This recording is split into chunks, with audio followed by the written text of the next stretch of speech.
வாங்க மேம். என்ன கார் பார்க்குறீங்க? உங்கள் பட்ஜெட் என்ன? என்னோட பட்ஜெட் 10 lakhs 12 lakhs வரைக்கும் எக்ஸ்டெண்ட் பண்ணிக்கலாம். அதுக்குள்ளே நல்ல காராக காட்டுங்க. Okay ma'am.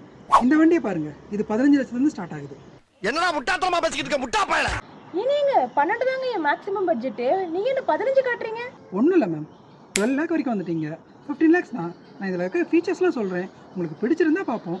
இல்லைன்னா நம்ம உங்கள் பட்ஜெட்கே போகலாம். சும்மா பார்க்க போறோம். இருக்கட்டும். இதில் ஆடாஸ் இருக்குது, சன்ரூஃப் இருக்குது, வென்டிலேட்டட் சீட்ஸ் இருக்குது, 16 இன்ச் அலாய் வீல்ஸ் இருக்குது, ப்ரொஜெக்டர் ஹேண்ட்லம்ஸ் இருக்குது. ஓ இவ்வளோ ஃபீச்சர்ஸ் இருக்கா?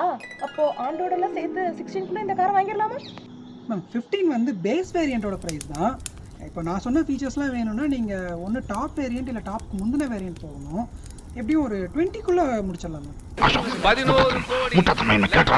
20 லட்சமா? சரி முயற்சி பண்ணி பாப்போம். Top variant. சார் எல்லாம் சொல்லிட்டீங்க, மைலேஜ் சொல்லலையே. மைலேஜ் பற்றிலாம் கவலையே படாதீங்க. ARI certified 15 kilometre ma'am.